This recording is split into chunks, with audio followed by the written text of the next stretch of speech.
Welcome back, and today I'm going to show you a really cool project that you can make simply using a small piece of scrap like this from your shop to make something really cool that you've probably seen online before, but it's actually super easy to do at home just using some of the basic tools that you've probably already got.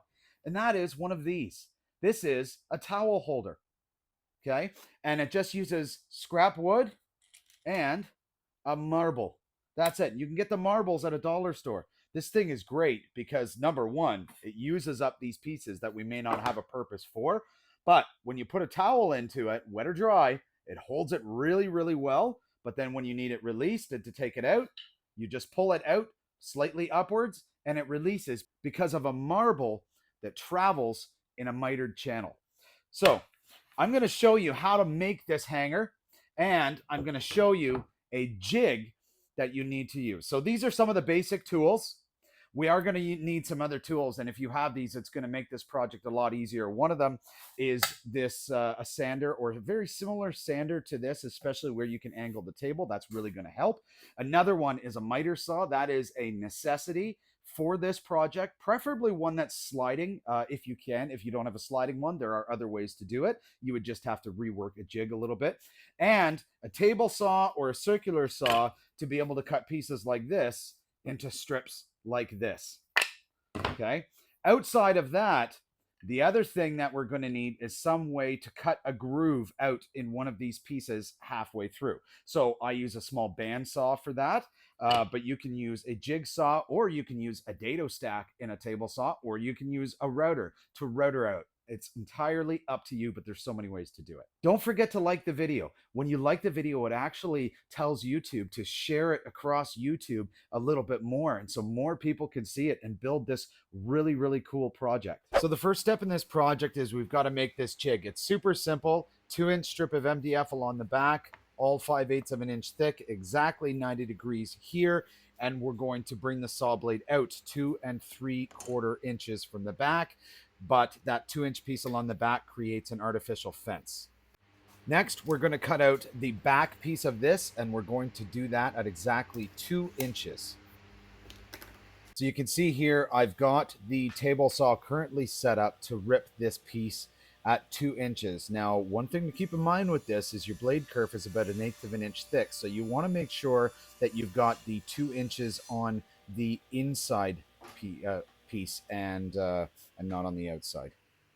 Now we're going to mark out another piece at 1 3/4 inches, and we're going to cut the end off because we're not going to need it. As you see here, so I'm just moving the fence over 1/4 of an inch. The reason why there's a 1/4 inch difference in width is because the chamfer cut is set up to be 1/8 of an inch on either end, which is going to make up that 1/4 inch difference. So once we've got our width, the next thing that we're going to do with this is we're going to take this over to the miter saw, and we're going to cut it down to its final length. For this, we're going to do one piece at 7 1/4 inches long, and we're going to do another piece at 7 inches long. So very similar to when we did our cut for width at a 1/4 inch difference, we're doing the exact same thing here. And the goal behind that is to have that top piece sit directly inside the top end of the chamfer so that it gives it a nice symmetrical look once it's all assembled and done. So what you'll notice here is I'm just measuring a template piece that I had already done on this jig to find out the distance as to where the marble is going to sit naturally, so we can indent our dado that we're going to put in the top piece by that amount. In this case, it happens to be 3 inches. So now that we've got it marked out for the 3 inches, we're next going to find the exact center of this piece. Now, with this being 3/4 of an inch, our direct center is going to be 3/8 of an inch, which works out really well. So once we've got those markings on there, the next thing that we're going to do is we're going to take this over to the bandsaw, and we're going to run this piece through to cut out that 3/8 of an inch. Now, one of the other things you can do, remember, is you can use a dado stack, you can use a router. There's all kinds of different options for this that you can use. So now that we've got that piece all cut out, we're going to take it over to our router table, and this is where our 45-degree chamfer bit is. And so we're going to put a profile edge all around the outer portion of this. Remember, the idea behind this hanger is that we want it to look a little bit symmetrical and have a little bit of style to it when we put it up. So as you can see, the chamfer gives it a really nice look. So now that we've got our top piece pretty much finished, we need to focus on the bottom and we need to use our special jig. So for this, we're taking our 2-inch wide piece and we're going to put some double-sided tape down on this in order to stick it down to the base of this jig. Remember, this needs to be held solidly in place because it's going to have the abrasion, the spinning of that miter saw blade up against it, which is also where the artificial fence on the back side of this jig comes in. So we're going to put this on the jig, and even though this is perfectly squared at 90 degrees, we're going to put our square on it anyways. And once we've done that, we're going to pack that tape down just to make sure that it's nice and solid because we don't want it moving. Once we've done that, we now need to find the direct center of this piece, which is 1 inch. And because we want a 3/4 inch wide channel for this marble to roll through, what we're going to do is put our tape measure at 1 on the center mark, and then we're going to measure 3/8 out in either direction, which is half of 3/4 of an inch. The other nice part about this jig is we can use our square on the back side of the jig to make sure that we touch that 1 mark that we left, and we can make that a completely straight line all the way down. The reason why we want this line there is so that way we have a guide for the saw blade.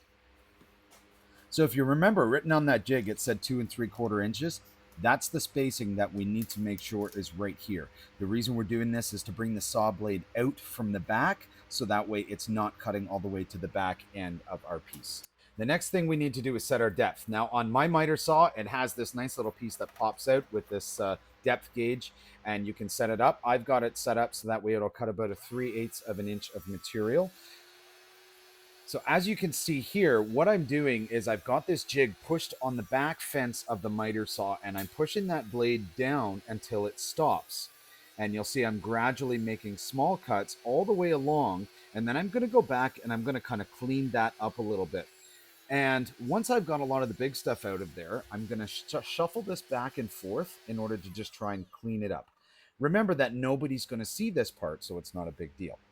Now, once that's done, we're going to take it over to the router table. We're going to take it off that jig because we don't need it anymore. We're going to do the exact same thing by adding some 45-degree chamfers on here, just like we did on our upper piece, that are going to line up with the width of the upper piece also.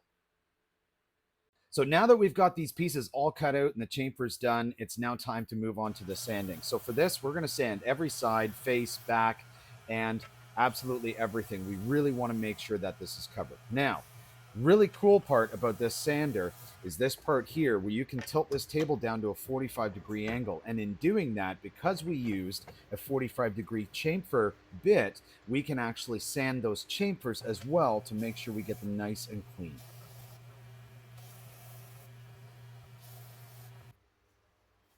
So once we've got that done, we've got this inside piece here that we've got to sand as well. Now, we can't use the belt sander for that, but what we can do is use our orbital sander.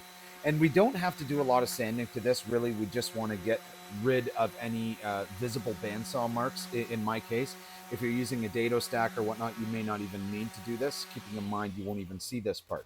So I've smoothed that out, and then I'm going to do this other part by hand just because I want to make sure it's got a decent look on the outside and there's no fibers sticking out or whatnot. So with the sanding done, now it's time to put the marble in and really start putting this together. And putting this together is simple. So what we're going to do here is I'm going to add some glue here.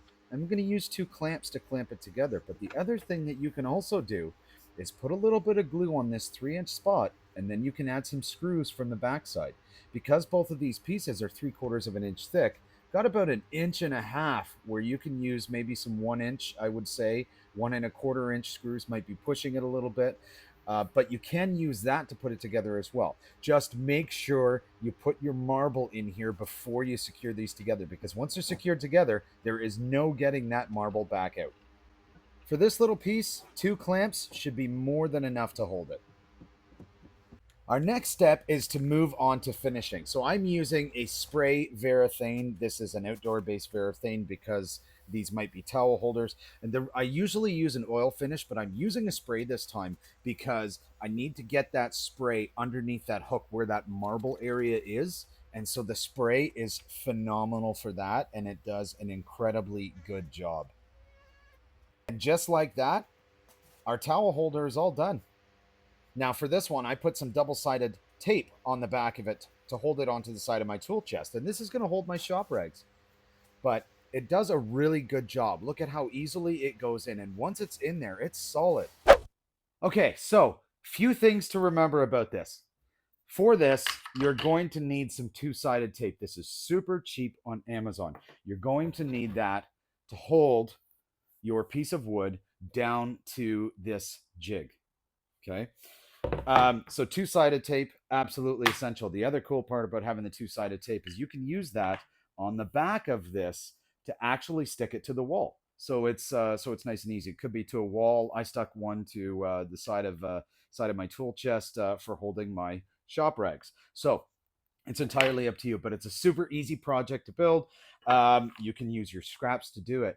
And if you look online, if you haven't searched these up yet, if you look, this one here was selling for about $30. Now, sorry, let me correct that. It's listed for about $30, and it probably sold for that.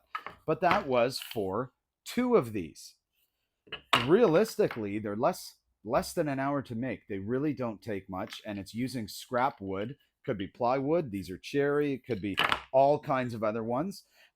With these here, depending on the amount of design or style that you put into them, you could probably even list them higher than $30 if you really wanted to. So something like this can definitely sell. And the nice part is it's very modern with the chamfered edges and whatnot. So that's very easy to do, and you can switch it up. Right. Another variation I've seen of this is having the back portion of this being wood and having the hook on the front being black. So it actually adds a really cool contrast. So use your imagination with these things. Thanks so much for watching the video. I hope you enjoyed it. Don't forget to hit that like button so that way this can be spread to other people to see and take advantage of for building as well. Subscribe to the channel so that way you can see all the videos that I'm going to have up and coming. And leave me a comment down below and let me know what you think of this project, or if you would do it, but with any variations, then absolutely.